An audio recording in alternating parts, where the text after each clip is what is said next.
The earth was still moving. Not because of the wind. Not because of animals. But because beneath it, someone was still alive. Her fingers clawed against the suffocating soil, her lungs burning, her heartbeat screaming louder than her voice ever could. And above that shallow grave, her own sister stood watching. Waiting. Waiting for her to stop moving. Waiting for her to die. Because they hated her. Not for what she did. But for what she was. Gifted. Chosen. Protected. By the goddess of the river. If you love stories like this, please like, comment, share, and subscribe. And tell me in the comments where you are watching from. I would love to know. In the village of Arodi, where the river never slept and the wind carried whispers of the unseen, lived 7 sisters. 6 were ordinary. 1 was not. Her name was Amaka. She was the youngest, the quietest, and the most feared. Not because she spoke loudly, but because strange things happened around her. When she cried, rain would fall. When she smiled, fish would rise to the surface of the river. When she walked near water, it moved toward her, like a child running into its mother's arms. The elders knew. The villagers whispered. The river goddess had touched her. And that was when the hatred began. Her sisters watched as Amaka became loved without trying. Respected without asking. Chosen without effort. It poisoned their hearts slowly. Like venom. Every blessing Amaka received felt like an insult to them. Every smile she wore felt like theft. Until one night, the elder sister spoke the words the others were too afraid to say. She must be removed. The others did not argue. Jealousy had already buried their humanity. All that remained was action. They waited for the darkest night. No moon. No witnesses. They told Amaka they were going to the forest to gather herbs. Amaka trusted them. Because evil rarely wears an evil face. It wears the face of family. They walked deep into the forest. Far from the village. Far from the river. Far from help. There, they had already dug the hole. Deep. Cold. Hungry. Amaka looked at it, confused. "What is this?" she asked softly. No one answered. Until suddenly, ants pushed her. She fell. Her scream tore through the night. She tried to climb out. But 6 pairs of hands began throwing soil on her. Fast. Violently. Desperately. Amaka cried. She begged. She called their names. But jealousy is deaf. Soil filled her mouth. Her lungs. Her world became smaller. Darker. Colder. Until finally. Silence. The sisters stood there, breathing heavily. Waiting. Watching. The ground moved. Once. Twice. Then stopped. They smiled. They believed it was over. They believed they had won. They turned and walked away, leaving their sister buried. Forgotten. Erased. But the river had been watching. Miles away, its waters began to tremble. The surface rippled violently. The wind grew restless. Animals fled. And then, she appeared. The goddess of the river. Her eyes glowed with ancient fury. She had chosen Amaka. And what was chosen could not be taken. She moved without walking. She arrived at the grave. She knelt. She placed her hand on the soil. And the earth began to move.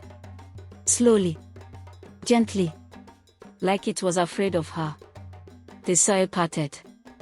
And there, beneath death itself, Amaka's eyes opened. She gasped. Air returned to her lungs. Life returned to her body. But something else returned too.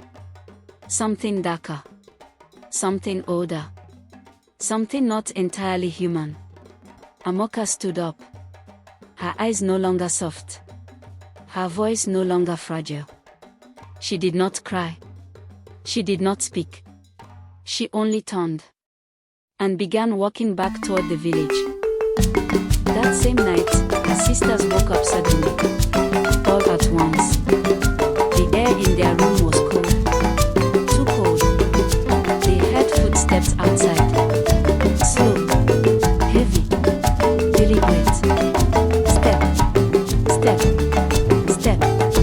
One of them whispered, trembling, "That's impossible." The footsteps reminding them of the earth they had carved down with their own hands. They heard breathing outside the door. Not normal breathing. Wet, deep, patient. Then, the knock. Slow, patient, knowing. No one moved. No one breathed. Until a voice came from the other side. Soft, calm, but no longer human. Sisters.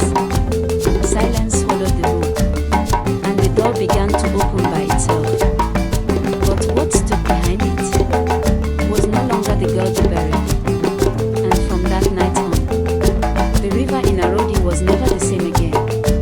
Because sometimes, death does not take the chosen, it transforms them.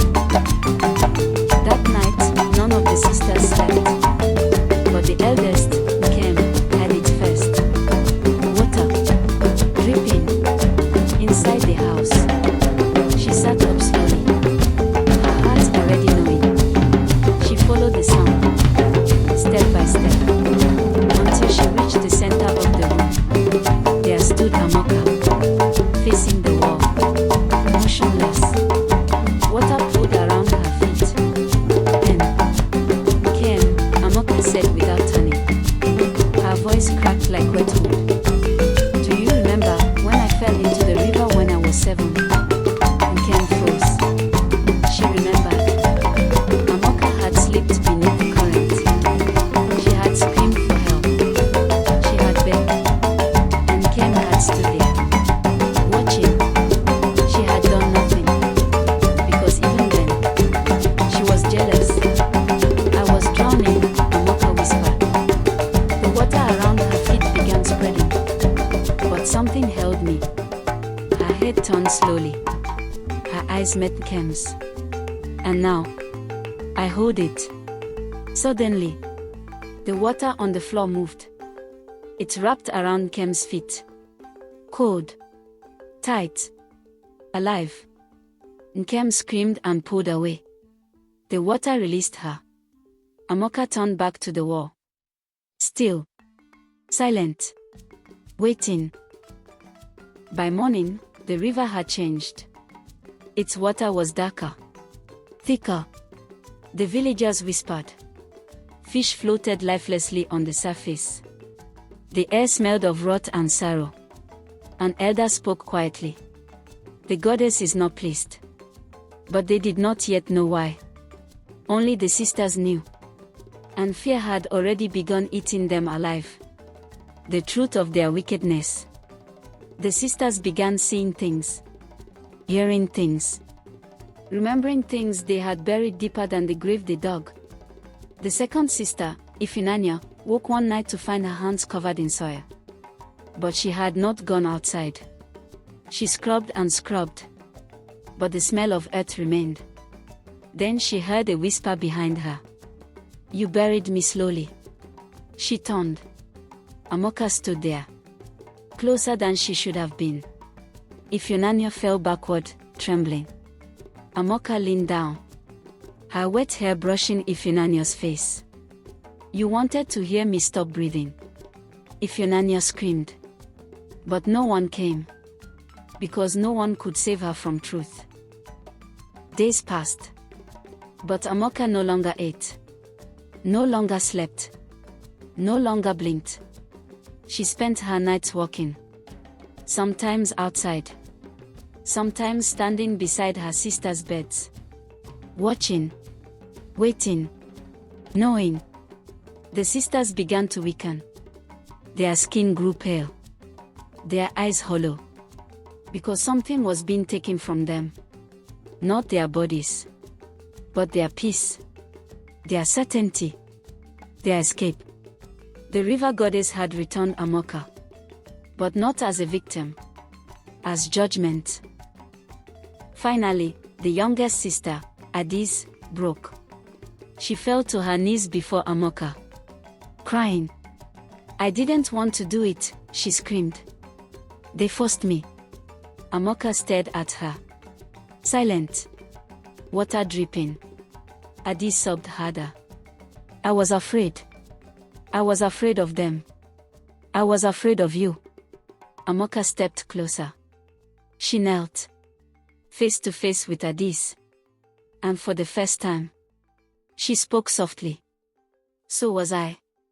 Adis reached for her, begging, "Please, forgive me." Amaka's hand touched hers. Cold. Too cold. Adis gasped. Because in that moment, she saw it. She saw the grave again. She saw herself throwing soil. She saw Amaka's eyes begging. She saw everything.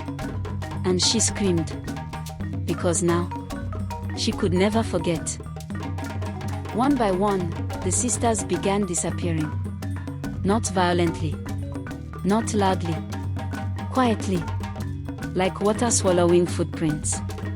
The villagers searched, but found nothing. Only the river growing fuller, darker, stronger, until only one sister remained. Nkem, the eldest, the one who began it all. She sat alone one night, waiting, knowing, and eventually, Amaka came. She did not walk. She simply stood there, as if she had always been there. Nkem cried. "I'm sorry." Amaka said nothing. Because some apologies are too late. The floor beneath Nkem grew wet. Water rising. Slowly. Patiently. Mercilessly. And the last thing Nkem saw was Amaka's eyes. Not angry. Not cruel. But eternal. Then she was gone.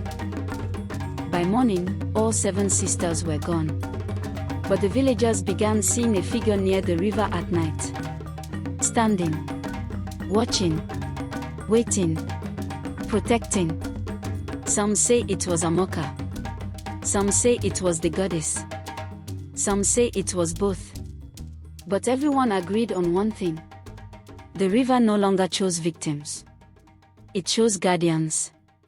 And betrayal never escaped judgment. Because sometimes, when the goddess saves you, she doesn't bring you back to live.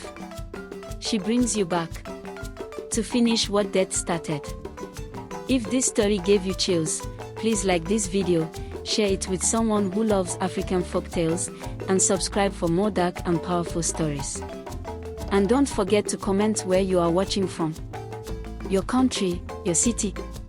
I want to see how far these stories travel.